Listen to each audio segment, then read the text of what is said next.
The creation of NASA is important.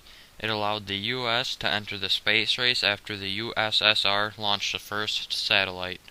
The National Aeronautics and Space Administration was established on October 1st, 1958 by President Eisenhower.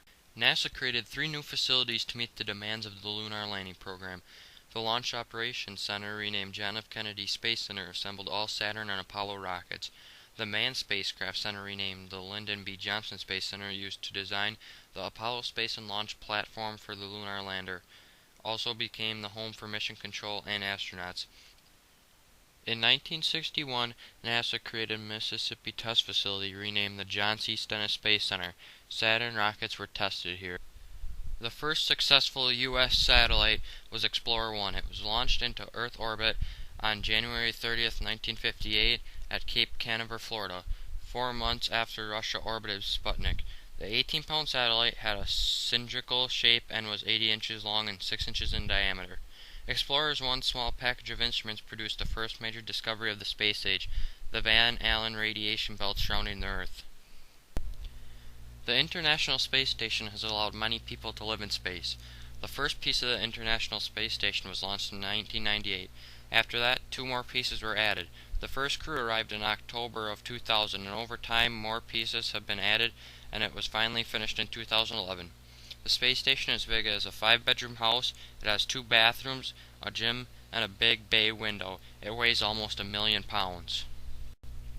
On January 27, 1969, tragedy struck on the launch pad at Cape Kennedy during a pre-flight test for Apollo 1.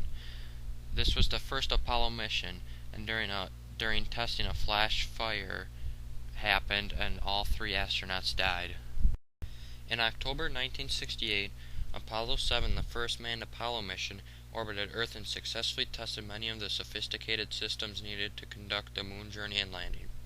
In December of the same year, Apollo 8 took 3 astronauts to the dark side of the moon and back. And in March 1969, Apollo 9 tested the lunar module for the first time while in Earth orbit.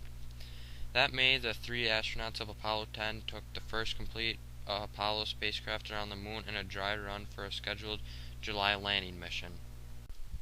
The primary goal of Apollo 11 was to complete a national goal set by President John F. Kennedy. It was to perform a lunar landing and return to the Earth. Apollo 11 launched from Cape Kennedy on July 16, 1969, carrying Neil Armstrong, Buzz Aldrin, and Michael Collins. On July 20, 1969, American astronauts Neil Armstrong and Edwin Buzz Aldrin became the first humans ever to land on the moon. About 6.5 hours later, Armstrong became the first person to walk on the moon. As he took his first step, Armstrong famously said, "That's one small step for man, one giant leap for mankind."